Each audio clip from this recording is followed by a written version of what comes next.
Here's another of those games I recorded using the Switch Online free trial, Stunt Race FX. This game is like Mario Land 2 in that I've owned this game for most of my life, but recording using the cartridge wasn't possible, so I had to use this version. The cartridge wouldn't remember me deleting save data and re-unlock everything, and I can't show myself unlocking things if they won't stay locked. This was one of the first games I ever owned, coming with the Super Nintendo I got for my 5th birthday. It wasn't one of the games I played most, but I played it more than a few of the others I got that day, like Nintendo Scope 6 and World Cup Striker. Despite that, it was one of the more memorable games I owned back then. I never had Starwing as a kid, so until I got an N64, I didn't have any games in 3D like this. And the googly eye cars were cute enough to make them stay in my mind. To start with, I'm going with Test Run, a track that's only available on starting a new game. The track is a simple square to get you used to the game. I have a boost bar I can use to speed up and can pick up blue items to refill it. I have a damage bar where, like F-Zero, you can destroy your car and lose one of your limited lives if it fills. There's not much else to this track and it disappears once you clear one of the cups, replaced with the time trials called Free Tracks. The cups themselves are called Speed Tracks. I have 3 cars to choose from, and to start with I go with the 4WD. There are 3 sets of tracks and I start with the Novice Cup. The first track is Easy Ride. It consists of a few turns and a little dip that goes under a bridge, a very simple start. You're also on a timer in these and have to cross a checkpoint partway through the map to regain some time. Along the way there are also purple items to pick up to reduce your damage meter. The 4WD was always the one I chose most as a kid, because I didn't fully grasp what stats meant and the car select screen said it was fast and strong. What that meant is that it has the fastest acceleration and can take the most damage, but the downside is that it has the lowest top speed in the game, which is why I'm using it on the easiest cup. You know how Smash usually includes a retro character each game who'd been in very few games like the Ice Climbers or how Pit had by Brawl? Well, my first choice for the next character of that type has been the 4WD for well over a decade. It might be a bit dodgy to work out, but since the wheels can move independent of the body and we've had a playable car in a fighting game before with Fighters Megamix, I'm sure they could make this work. Nothing else to say about this track and I finished first. My leftover time is carried over to the next track. The second novice track is the Aqua Tunnel. This one is bigger than Easy Ride but has about the same amount of turns with more straight track in between. This track is more about the presentation. We have dolphins jumping over past the first turn, followed by seagulls and then the titular Aqua Tunnel, being able to see under the sea. That goes on for the rest of the lap until I exit to start the next lap. Going years without playing this game, I always misremembered this track as being the first in the game, since it's much more memorable than Easy Ride. I get the odd moment where the F-Type in second place overtakes me for a bit, but I stay in first through the vast majority of the race and come in first again. Halfway through a cup I have an optional bonus game. For these I play as the tractor trailer and have to navigate it through these gates within the time limit. As you'd expect based on its size, it's got low acceleration and doesn't turn well, though it doesn't help that the camera is also slow when playing as it. As a kid I only ever played on the time trial and not the speed tracks often, so I'd see this guy on the title screen and on the cartridge label and have no idea who he was and how to play as him, until I was a little older and had the patience to reach one of these games. In the end I managed 10 gates to gain 10 extra seconds for the next race. The third track is Sunset Valley, set in this rocky canyon. Now this music is one that stuck with me even through the years of not playing the game. Before YouTube was a thing, I never really looked up music on the internet, so as a teenager when I started checking out the soundtracks of games I hadn't played in years and got to this game, it was this track in particular that had me going, I remember this one. This track's layout is even more simple than the Aqua Tunnel, 3 long straights and a few turns close together. The first chunk being spent either between mountains or in a tunnel. Once out of a tunnel we get a cliff with a guardrail at first, but near the end the rail disappears and you're at risk of driving off the cliff for an instant loss. After that it's another short tunnel and on to the next lap. The track's alright, but it's mainly carried by the music, my favourite piece in the game.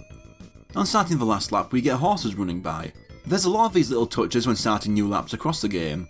I struggled with turning on the first lap, but pretty much dominated the rest of the race until I finished first. That just leaves the last track of Novice Class, Night Owl. This is my favourite track in Novice Class. For one thing, it's at night, and I've said before how I love how night stages look on the Super Nintendo. Its music is also just as good as Sunset Valley. It introduces a lot of ramps to jump off of, and there's just a lot more vertical movement in general. After the first couple turns there's a long narrow straight followed by a lot of turns, including the fenced in part near the end, before starting the second lap. One thing I had forgotten was that this was the first game I ever played to include Kirby and Fox McCloud, as billboards with them on them are visible in some tracks. I always thought I was introduced to them through seeing ads for Smash 64 for Kirby and renting Lilac Wars for Fox. But then again, how many people really remember billboards in Super Nintendo games from when they were 5? I had no idea who they were, so had no reason to remember them, unlike the Mario billboard that also appears. I stay in first place for the entirety of the second and third laps and finish the race. No points, the game just adds up my total time and ranks it. With one class finished, Test Run is replaced forever with 3 tracks. Next I'll be using the Coupe for the Expert class, starting with King's Forest. And already we have a difficulty spike as it takes me several attempts to get past this one track. The stage starts off in a fog with sharper turns than we've seen before. After crossing a bridge I have to turn and drive between some hills where I just barely reach the checkpoint before time runs out. At this point I also end up smoking from the damage just before I reach the second lap around the corner. As you can see, the AI racers are now more aggressive than before and will drive right through me. The Coupe also has lower acceleration and durability than the 4WD, but makes up for it with a higher top speed. In the end, I run out of time in the second lap before I can reach the checkpoint. You have 3 lives for the entire cup. On my next try I managed to stay in first place in most of the race, getting to see the fog fade partway through the second lap. But I have one unfortunate crash near the end that lets the F-Type zip ahead, so I quit out to regain my lives and try again. Next time I've learned better control of the Coupe and worked out the best times to use my boost to finish in first place. Like the Novice class, Expert follows a country-based track with a water-based track with Sea Breeze. This track is much easier than King's Forest, having far less turns, but it also doesn't really have much going on. There's a bit of uphill, some driving over a bit of water that slows you down a lot, and then a downhill part before the end of the lap. It just lacks anything as memorable as Aqua Lake. I even do as well as I normally would on a novice track, staying in first place through most of it and finishing first. The second bonus track is once again driving the trailer through gates, but on a slightly different track. I do better than last time though, driving through 15 gates before I lose my last 10 seconds to getting stuck in a corner. Next we have White Land. Is the name a reference to F-Zero, as Nintendo's other racing game on the Super Nintendo? Or is it just the fact the track is covered in snow? Probably that last one.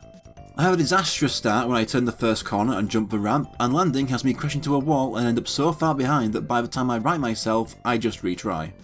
This track is kind of the weird figure 8. After the ramp past the first turn are snowmen to avoid, as they will knock you off course from just bumping into them. Then it's a turn, a straight line, another turn, and then another ramp and straight with snowmen. Then one last turn before the end of the track. I end up a little behind when a car ramps through me on the first turn again, but I fight my way back into first and keep trading places with the F-Type. Mostly because I keep going off track while turning. In the end I make too many mistakes and have to settle for second place. That leaves the final track of Expert class, Night Cruise. It's another city track like Night Owl, but not as nice looking at first, as the sunset doesn't look as good as the night sky to me. This starts us with the sharpest turns seen so far, to the point they're just straight 90-degree turns on the map. Then a straight, with trees taking up the middle of the road before we go into a tunnel. As soon as you're out it's round another bend and into another tunnel. Then the checkpoint and a few milder turns before I end up with another sharp one and zoom straight into the wall. Then a few more turns to the end of the lap.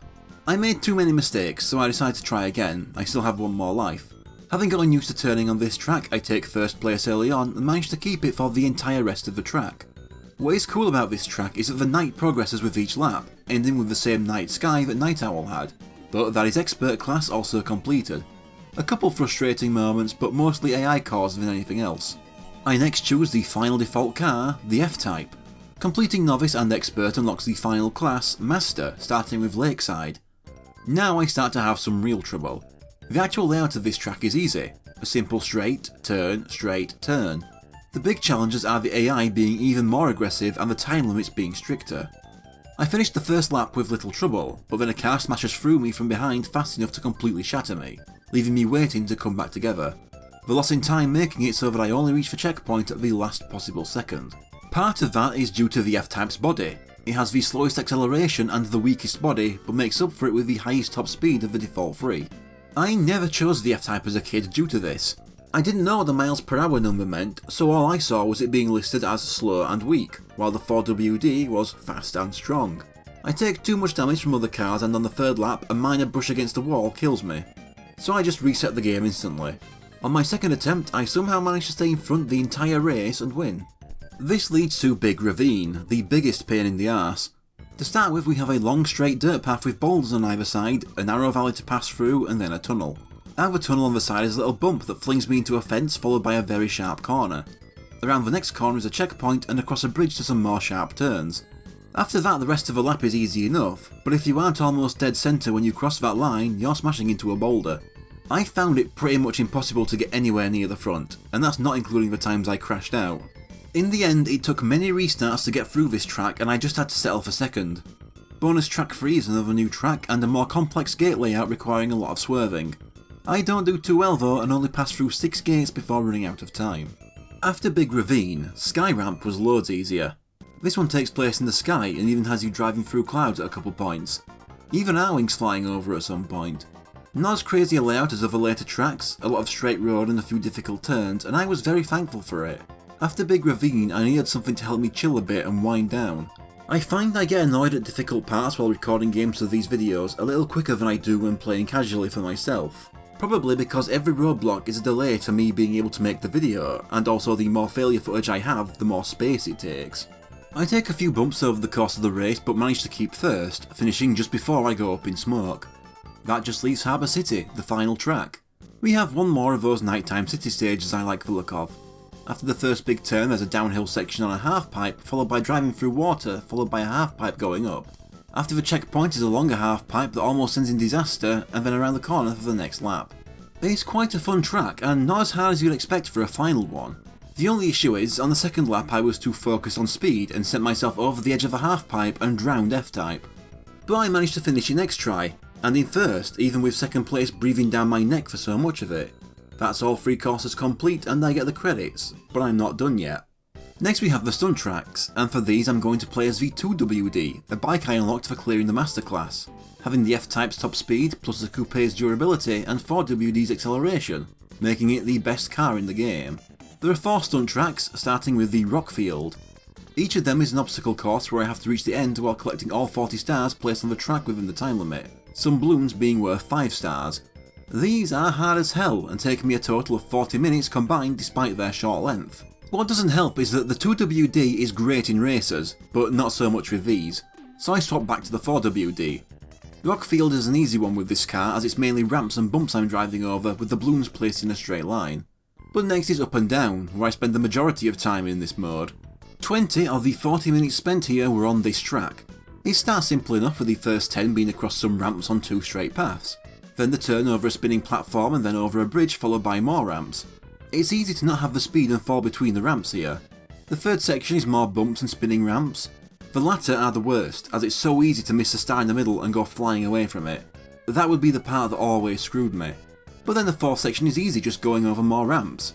I was glad I never had to do that again by the time I was done. Ice Dance next, and this one starts with driving over several icy bumps. The second section has weird hybrid tentacle circus tent hybrids to weave through, followed by more bumps. Then the third section has me going up half pipe ramps for the next 10 stars. The last 10 are spread across a large spinning ramp and one last pair of bumps. That one only took 4 tries as opposed to 20 minutes. That just leaves Blue Lake. There's not much left to say about these, so I'll just show my second successful attempt.